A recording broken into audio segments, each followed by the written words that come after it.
Bom dia, moçada! Tudo bem com vocês? Aqui quem vos fala é o professor Eugênio Bastos, canal Geogênio, democratizando o ensino da geografia. Moçada, vamos fortalecer o canal, se inscrevam no canal, dê aquele like, compartilhe o vídeo e ajude o professor Eugênio Bastos a democratizar o ensino da geografia.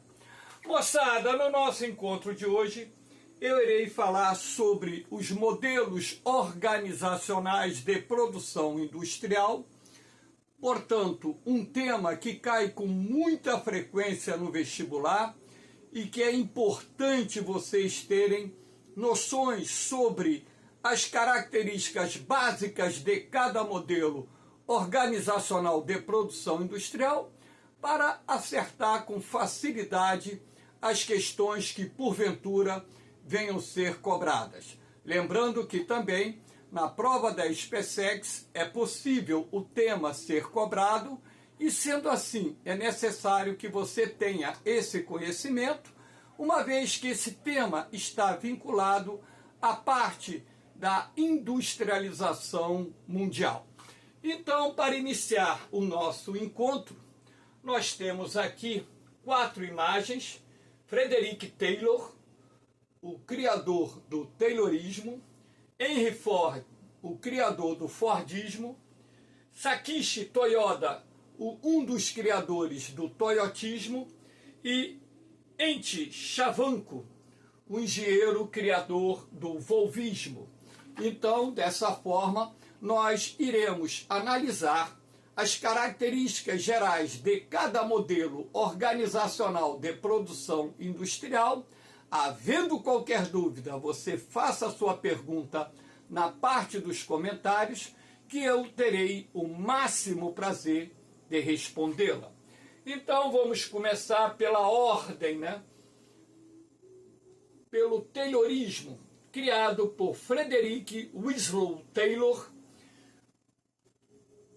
o grande engenheiro mecânico que lá nos Estados Unidos, no final do século XIX, início do século XX, através dos estudos apresentados, elaborados sobre a questão da administração do trabalho no interior de uma indústria, procurando buscar maior eficiência no processo produtivo, ele desenvolveu a tese da administração científica do trabalho, que foi publicada e, consequentemente, aplicada em várias indústrias, uma vez que esse trabalho procurava não só buscar maior eficiência produtiva, assim como maior eficiência profissional dos operários nas diferentes linhas de produção, nos diferentes tipos de indústrias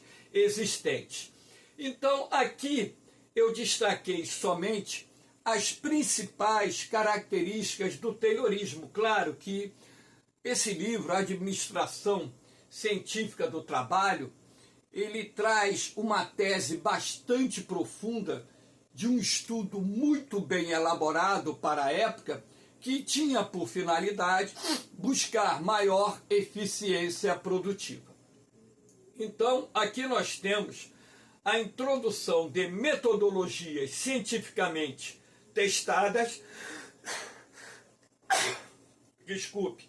para aumentar a produtividade do trabalho. Então, antes de implementar as metodologias de trabalho, elas eram testadas de forma que se buscasse o resultado final, ou seja, a eficiência no processo produtivo, de forma que permitisse não só reduzir o tempo gasto na produção, assim como elevar a produtividade e também aumentar a eficiência do trabalho nas linhas de produção nos diferentes tipos de indústrias. Seleção e treinamento dos trabalhadores como forma de descobrir suas habilidades e busca de um aperfeiçoamento constante. Então, era preciso você treinar os operários de acordo com as habilidades que cada um possuía, para que desses operários se buscasse a maior eficiência possível e, com isso, refletindo-se na produtividade final. Então, essa ideia de se promover o treinamento da mão de obra, ela é aplicada até os dias atuais nos mais modernos e eficientes modelos organizacionais de produção industrial. Controle do tempo e dos movimentos dos trabalhadores na execução de suas tarefas. Isso era importante para que se buscasse não só a maior eficiência produtiva e, consequentemente, aumentando a produtividade, e aumentando a produtividade, isso iria se refletir no final ao aumento do lucro da empresa. Então, essa busca através do controle do tempo e dos movimentos dos trabalhadores ou operários nas linhas de produção tinha por finalidade a busca de uma maior eficiência e, sobretudo, do aumento da produtividade nas linhas de produção. Supervisão contínua do trabalho, isso era importante porque a partir do momento em que você estabelece um gerente, e esse gerente ele vai supervisionar as diferentes etapas do processo produtivo, e logicamente não havia um único gerente, as empresas de grande porte utilizavam vários gerentes. Isso também, de certa forma, buscava a corrigir eventuais falhas no processo produtivo, eventuais, vamos dizer assim, erros cometidos pelos operários nas linhas de produção, buscando a maior eficiência produtiva, que é importante para os ganhos finais da empresa e em qualquer setor produtivo. Então, execução disciplinada das tarefas com objetivo de evitar desperdícios. Então isso também é importante porque o desperdício ele acaba por reduzir o ganho, o lucro da empresa. Então, a partir do momento em que você estabelece um plano de trabalho cujo objetivo é reduzir os desperdícios nas linhas de produção, isso, direta e indiretamente, estará contribuindo para o aumento final do lucro das empresas. Divisão do trabalho intelectual do trabalho operário. Então, agora você já tem uma concepção em que o trabalho intelectual, por exemplo, reservado aos engenheiros, reservado aos gestores, diretores de uma empresa, ele deve ser separado do trabalho operário, aquele que é responsável pela execução. O trabalho intelectual elabora, o trabalho operário executa. Então, essa forma de separar organizacionalmente os trabalhadores no interior de uma fábrica buscava também obter uma maior eficiência do processo produtivo. Lembrando que tudo dentro do sistema taylorista era testado antes de ser aplicado nas linhas de produção. Padronização do trabalho e controle da produção. Ou seja, quando se fala em padronização do trabalho, os operários das fábricas que adotavam o sistema taylorista, eles eram trabalhadores especializados que só executavam uma função no interior da fábrica, sendo assim buscando, claro, uma maior eficiência do trabalhador na linha de produção e tendo como resultado final o aumento da produtividade e do ganho e do lucro final da empresa. Fracionamento do processo produtivo também é importante porque cada operário sendo responsável pela execução de uma determinada tarefa na linha de produção, e isso, de certa forma, também contribuía direta e indiretamente para o aumento da produção e da produtividade e, ao final, o ganho de capital, ou seja, o aumento do lucro das empresas. Então, o sistema taylorista que foi desenvolvido a partir do final do século XIX e que foi aplicado no início do século XX, foi o modelo que, para a época, revolucionou a organização da produção industrial, trazendo inovações a nível de gerenciamento e administração do trabalho, que foram importantes para o crescimento da produção industrial e, consequentemente, das empresas que adotaram esse modelo organizacional de produção industrial.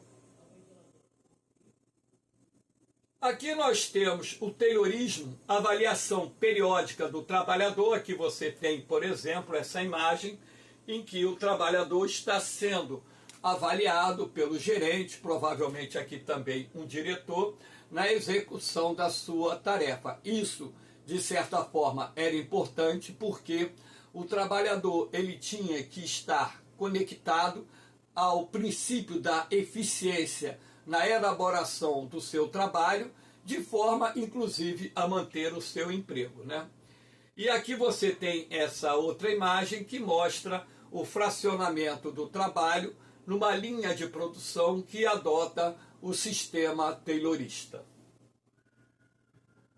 Na mesma época que surgiu o taylorismo, né, nós tivemos paralelamente o surgimento de um outro modelo organizacional de produção industrial. Este aí já foi cobrado N vezes em provas de vestibular, que é o modelo desenvolvido por Henry Ford, o patriarca das indústrias Ford, que durante muito tempo foi a maior indústria automotiva do mundo.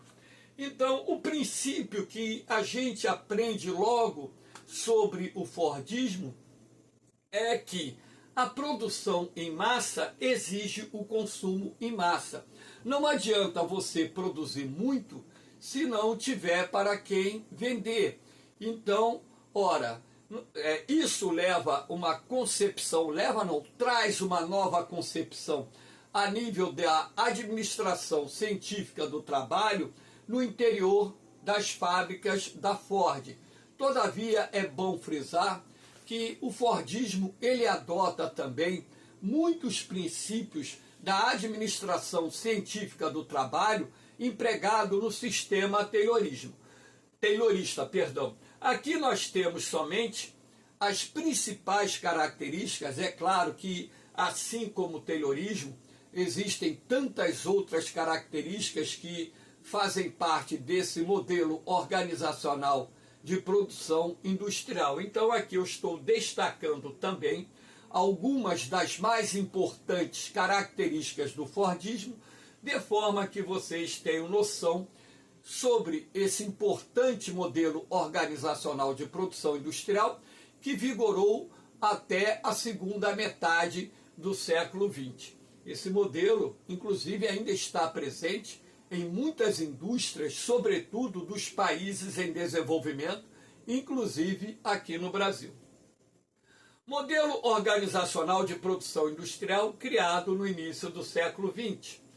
Adota como princípio a produção em massa e padronizada. Quando se diz produção em massa, produção em larga escala, e quando se fala em produção padronizada, é que, por exemplo, um determinado produto, ele saía sempre igual em todos os seus aspectos, de forma a você, por exemplo, obter uma maior produtividade, reduzir custos e, com isso, oferecer um produto ao mercado consumidor a preços mais acessíveis, mais competitivos, de forma a atingir aquela meta que era também estabelecida dentro do modelo fordista, que era o consumo em massa. Formação de grandes estoques, isso se deve ao fato não só do produto final, né, que muitas vezes ele ficava estocado à espera da venda, assim como nas fábricas, por exemplo, que adotavam o modelo fordista, basicamente quase tudo era produzido pela própria empresa. Então você não tinha uma cadeia de fornecedores diversificada. E dessa forma, as empresas que forneciam os componentes, os acessórios para a produção dos automóveis, elas também formavam grandes estoques de peças, componentes, acessórios, para poder suprir as necessidades da linha de produção, e a produção final também resultava na formação de estoques no interior das fábricas, e a gente sabe que a formação de grandes estoques, em muitos casos, pode induzir uma empresa a uma crise, porque estoque significa capital imobilizado. Então você investiu para produzir, você gastou para produzir, e se você não vender aquilo que você está produzindo num curto espaço de tempo, isso pode e gera prejuízos, gera prejuízos, inclusive podendo levar uma empresa à quebra, à falência. Introdução da linha de montagem automatizada com o emprego da esteira rolante. Então aqui você tem essa imagem, né, com os operários na linha de montagem, cada operário sendo responsável pela execução de uma determinada tarefa na linha de montagem.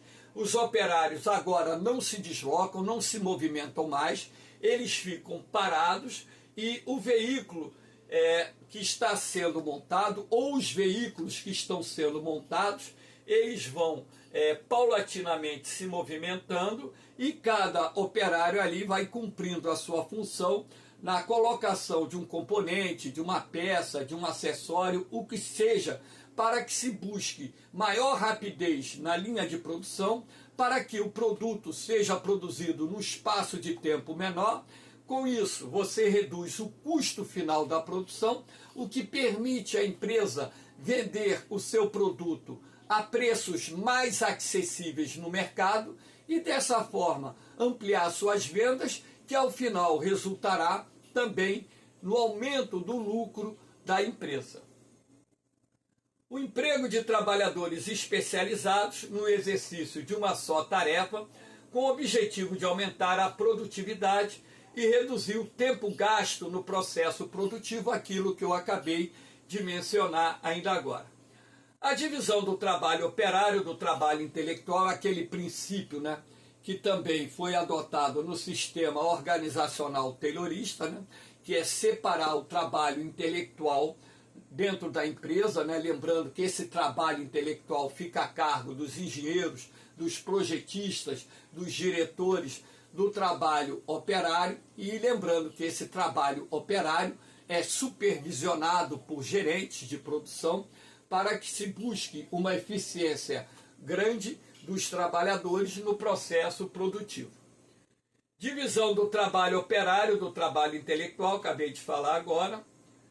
Os defeitos dos automóveis só eram identificados após ficarem prontos, ou seja, as peças não eram testadas antes, então você só saberia se o veículo andaria no final, né? Se ele não teria nenhum defeito de produção ao final. Não é mais utilizado esse procedimento hoje. Hoje, normalmente, as peças são testadas antes de irem para a linha de produção, para reduzir ao máximo os defeitos dos veículos após serem produzidos. Contribuiu para a crise de superprodução, aquela crise que acabou gerando, vamos dizer, a quebra da Bolsa de Valores de Nova York em 1929. Eu costumo dizer o seguinte, né? Porque essa crise de superprodução, ela de certa forma está direta e indiretamente vinculada ao Fordismo? Está. Mas foi só o modelo fordista responsável por isso? Não. Nós temos que entender que na segunda década do século XX tivemos a Primeira Guerra Mundial, em que as nações industrializadas do continente europeu se envolveram num conflito, e suas indústrias passaram a produzir artigos de guerra, dando espaço para que a crescente indústria norte-americana conquistasse mercados mundo afora. Tanto é assim que ao término da Primeira Guerra Mundial, os Estados Unidos já eram a maior potência industrial do planeta e respondiam por mais de 60% do valor da produção industrial. Agora, o que aconteceu? No período do pós-guerra, o parque industrial europeu se volta a produzir novamente bens de consumo. Com isso, gera uma oferta muito grande de produtos no mercado internacional e, se você tem uma oferta maior do que a procura, isso vai causar a queda nos preços dos produtos. Se as fábricas do modelo fordista, elas possuem grandes estoques, ora, o que isso acabou gerando? Aquilo que eu disse, estoque é capital imobilizado. Você gastou para produzir e você não está vendendo. Então, isso acaba gerando prejuízos. E esses prejuízos acabaram desvalorizando as ações das empresas e gerando a crise da Bolsa de Valores de Nova York, que inclusive culminou com o crack, com a quebra da Bolsa de Valores de Nova York, desencadeando uma das piores crises do sistema capitalista internacional, que foi a crise de 1929. Inclusive, alguns analistas citam esta crise até hoje como a principal crise do sistema capitalista mundial. Aqui nós temos duas imagens para que vocês possam ver, né, a padronização, aqui ó, a padronização da produção, né, produto tudo igual, né, inclusive o Ford T, os carros eram tudo preto, porque o preto era uma tinta mais barata, então o custo final do carro também saía mais barato. Muita gente me pergunta na sala de aula, pô Eugênio, por que os carros eram tudo preto? É porque a tinta preta era mais barata. Então o Ford optava em produzir carros escuros de forma a poder vendê-los também por um preço mais barato e com isso aumentar as vendas e consequentemente aumentar os lucros da empresa. Aqui nós temos a linha de montagem, a esteira rolante na linha de montagem, né? Essa imagem mostrando aqui cada operário na execução de uma determinada tarefa na linha de montagem. Aqui nós temos, né, o toyotismo. O toyotismo, o modelo organizacional de produção industrial que vai surgir no período pós-Segunda Guerra Mundial. Então, na verdade, muito se diz que os princípios do toyotismo começaram a ser implementados de uma forma mais abrangente a partir da década de 1960. Então, o princípio mais importante do toyotismo, isso aqui já caiu inúmeras vezes em concurso, é o chamado just in time, produzir no tempo certo a quantidade exata, exatamente para evitar a formação de grandes estoques no interior das fábricas. Então, na verdade, o just in time significa produção por demanda, ou seja, você produzir de acordo a atender a demanda atual e não numa expectativa futura de venda. Então, as empresas se adequam aos pedidos, às encomendas e as linhas de produção, elas vão produzir para atender exatamente as encomendas das lojas e dessa forma evitando a formação de grandes estoques no interior das suas fábricas, o que poderia resultar em prejuízos futuros. Então aqui nós temos as principais características do toyotismo. Produção por demanda para evitar a formação de grandes estoques e prejuízos, aquilo que eu acabei de mencionar a vocês. A adoção de um modelo sistêmico flexível para adaptar as linhas de produção à demanda e às exigências dos consumidores. Inclusive, quando você fala em modelo sistêmico flexível, você também tem que abordar essa questão da mão de obra, que é muito mais qualificada. Então, o operário do sistema fordista, ele adotava o trabalho especializado no exercício de uma única função. O operário do sistema toyotista, ele é capaz de realizar inúmeras funções dentro da linha de produção, dentro do interior da fábrica, assim como as máquinas do sistema fordista por serem máquinas antigas, eram máquinas rígidas que só realizavam uma função na linha de produção, e as máquinas do sistema toyotista, que hoje inclusive aplica a utilização de robôs, elas têm uma flexibilidade muito grande, podendo ser reprogramadas para a realização de diferentes funções na linha de produção. Daí o termo modelo sistêmico flexível, que é uma característica essencial do sistema pós-fordista. Emprego da pesquisa científica para avaliar as tendências do mercado. Então, no sistema toyotista, você leva em consideração aquilo que o consumidor pretende a respeito de determinados produtos. Então você faz uma pesquisa, você faz uma consulta. Então essa pesquisa científica ela é importante porque ela mostra para a empresa a tendência do mercado, aquilo que os consumidores mais querem a respeito, por exemplo, de um carro fabricado pela Toyota, e dessa forma a Toyota faz os ajustes necessários para produzir os modelos de carro e lançar novos modelos de carro de acordo com as exigências do mercado, e isso só é possível através de pesquisas científicas que permitem avaliar as tendências do consumidor.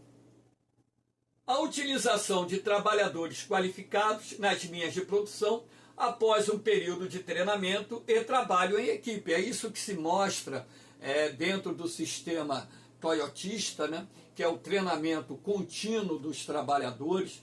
Então isso também ela vem lá do sistema taylorista, né? Você tem que treinar os trabalhadores. Já no Fordismo isso já não acontecia, né?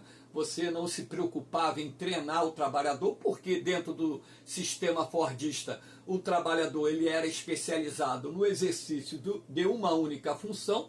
No toyotismo não.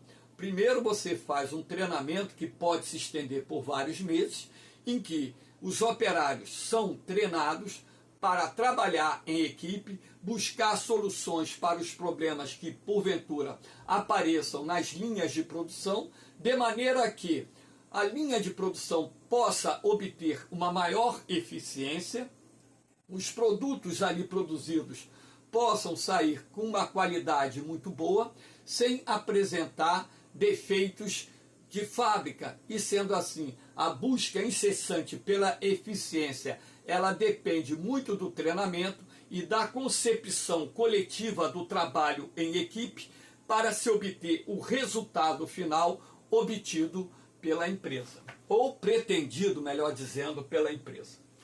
Os trabalhadores são encorajados a identificar eventuais problemas e apresentar soluções. Isso já não ocorria no Fordismo, tá entendendo? E nem no sistema taylorista. Então, na verdade, os problemas, quando apareciam, eles deveriam ser resolvidos pelo pessoal de hierarquia superior, os engenheiros, por exemplo, os projetistas. No toyotismo, não. Os operários eles são estimulados a identificar eventuais problemas nas linhas de produção e apresentar soluções. E quando essas soluções, de fato, elas geram resultados positivos, esses operários acabam recebendo bonificações e, consequentemente, aumentando o rendimento deles. Introdução do círculo de controle de qualidade, que são pequenas equipes de trabalho que normalmente se reúnem para buscar as soluções, para elaborar novos entendimentos, novas ideias para melhor execução do trabalho e assim obter o aumento da produtividade, o aumento da eficiência do trabalho, o aumento do lucro da empresa. Então o toyotismo ele trabalha muito com essa ideia dos círculos de controle de qualidade, as CCQs, como um projeto ou uma ideia de se buscar sempre a maior eficiência produtiva com a coparticipação dos operários nas suas mais diferentes funções, para se buscar cada vez mais uma eficiência que vai resultar, ao final, no aumento do lucro não só da empresa, assim como bonificações para os trabalhadores quando as metas são alcançadas e ultrapassadas. Os defeitos identificados na produção, porque as peças elas são testadas antes de irem para as linhas de produção, e por esse motivo, um veículo da Toyota, por exemplo, dificilmente ele sai com defeitos de fábrica. É muito raro isso acontecer, diferentemente daquele modelo fordista em que os defeitos só eram identificados após a conclusão final do veículo. Então, aqui nós temos umas características do toyotismo que são importantes, porque quando esse tema também é cobrado, o toyotismo também tem sido muito cobrado em vestibular, normalmente a resposta está dentro desse contexto resumido aqui. Aqui nós temos, né, toyotismo, linha de produção automatizada, aqui você percebe os robôs nas linhas de produção, e mão de obra multifuncional. Isso quer dizer que os operários do sistema toyotista, eles são readaptados ou podem ser utilizados no cumprimento de diferentes funções dentro da fábrica, dentro da empresa. Então isso aqui é apenas uma característica das inúmeras características que nós encontramos no sistema toyotista. Aqui nós temos, né, de uma forma comparativa, isso aqui também já caiu em vestibular, né, que é a produção puxada do toyotismo e a produção empurrada do fordismo. Então, a produção empurrada, você tem o fornecedor. E essa cadeia de fornecedores, né, o fornecedor em si, de boa parte dos componentes dos automóveis da Ford, no início do século XX, eram empresas, ou seja, eram empresas pertencentes ao mesmo grupo, ou seja, a Ford ela produzia boa parte dos seus componentes utilizados na produção do carro. Então você tem os fornecedores, aí você tem o estoque de peças, componentes, acessórios, né, o grande estoque. Aí você tem a produção, aí forma outro estoque. Então sai da linha de produção para o estoque. E aqui você tem a encomenda do cliente, o cliente comprando o produto final. Dentro da concepção fordista, aqui tem até o notebook, um computador, que seja, mas dentro da concepção fordista, vamos dizer assim, do final, vamos dizer, do início do século XXI. Aqui nós temos a produção puxada, você tem o cliente, aí é o modelo sistêmico flexível, né? A produção por demanda, né? Então o cliente faz a compra, então você tem a requisição, a linha de produção, né? Aí a requisição aos fornecedores, os fornecedores entregam a linha de produção e a fábrica entrega as lojas de revenda. Então aqui você tem, resumidamente, aquela produção por demanda que faz parte do modelo just in time, produzir em tempo certo a quantidade exata para evitar grandes estoques, desperdícios e eventuais prejuízos para a empresa. Aqui nós temos a fábrica da Ford, início do século XX, a fábrica da Toyota, início do século XXI. Claro que são tempos diferentes, tem um intervalo aí de praticamente um século, né? As fábricas da Ford, né? Vamos dizer assim, entulhadas de peças, componentes, normalmente mal iluminadas, um ambiente fechado, rústico, e as fábricas da Toyota, dentro de uma visão de que se deve buscar a oferecer ao operário uma condição de trabalho mais leve, né, que ele possa, né, inclusive em função disso, aumentar a sua eficiência no trabalho. Dentro das fábricas da Toyota, esse modelo tem sido utilizado também por outras empresas, né? Tem aquela hora do relaxamento em que o operário ele pode ir para uma academia dentro da fábrica, fazer musculação, ou ele pode ir para, vamos dizer, a piscina, dar umas braçadas, fazer uma hidroginástica, ou ele pode fazer um trabalho de relaxamento em equipe, ou ele pode ir para um psicólogo ou psicóloga dentro da empresa. tudo de forma a oferecer ao operário, né, as condições para que ele tenha no ambiente de trabalho, né, um ambiente leve, que ele possa, em função disso, desenvolver, vamos dizer assim, uma condição de saúde não estressante e dessa forma ele melhorar o seu desempenho, que será bom, primeiro, para a empresa, e segundo, para as próprias condições de vida dos operários e demais profissionais dentro das fábricas da Toyota espalhadas pelo mundo. Aqui nós temos o volvismo, né, que tem como principal característica a conciliação entre processos automatizados e manuais, né? O volvismo ele surge lá na Volvo, que é uma fábrica sueca. Então, ele tem algumas até características que a gente pode considerar relativamente semelhantes às características do toyotismo. Algumas, tá? Mas o modelo organizacional de produção industrial da Volvo, ela é muito mais interessante dentro da concepção que eu considero assim, adequada a oferecer aos operários um maior conforto, uma melhor qualidade de vida, para que eles também possam obter uma maior eficiência produtiva nas linhas de produção. Então, aqui nós temos a flexibilização funcional na organização do trabalho. Isso quer dizer que os operários têm maior autonomia no interior das fábricas e na organização dos processos produtivos, tendo por finalidade a busca por uma maior eficiência nas linhas de produção.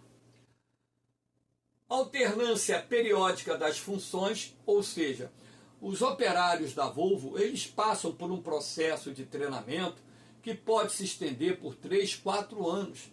E após a conclusão desse processo de treinamento, um operário da Volvo é capaz de montar um carro sozinho, porque ele aprende todo o processo produtivo. E dessa forma ele pode, né, vamos dizer assim, exercer diferentes funções nas linhas de produção, porque ele domina por completo todo o processo de produção de um automóvel, de um caminhão, de um ônibus da Volvo e por aí vai. Valoriza a qualificação do trabalhador e o treinamento profissional. É isso que a Volvo busca, né? Porque a partir do momento em que ela qualifica o operário e ela valoriza através de ganhos o operário, consequentemente o operário ele vai trabalhar mais satisfeito, ele terá uma qualificação profissional que permitirá ele exercer inúmeras funções dentro da empresa, dentro da linha de produção, e dessa forma buscando-se sempre a maior eficiência produtiva, porque toda a empresa ela tem que buscar eficiência produtiva, aumentar a produtividade do trabalho, aumentar inclusive o lucro da empresa, reduzir custos de produção, enfim. Autonomia do trabalhador para delegar funções de acordo com as competências. Então, repare que você não tem uma hierarquia rígida dentro do processo gerencial administrativo das empresas da Volvo. A Volvo ela dá autonomia aos trabalhadores para que eles possam delegar funções de acordo com as competências de cada operário existente na linha de produção, ou em outras atividades que não estejam diretamente vinculadas à linha de produção. A alternância de funções gera trabalhadores multifuncionais, aquilo que eu disse, né?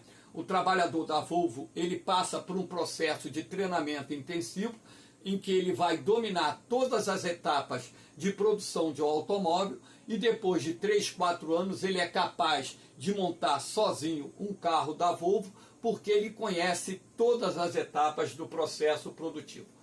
Valoriza a aplicação de experimentos na produção, de forma a buscar novas metodologias que possibilitem aumentar a eficiência do processo produtivo, porque isso é importante para a empresa, a partir do momento em que o resultado ali obtido, ele vem a gerar ganhos para as empresas e também ganhos para os operários. Melhoria contínua dos processos produtivos em busca da excelência.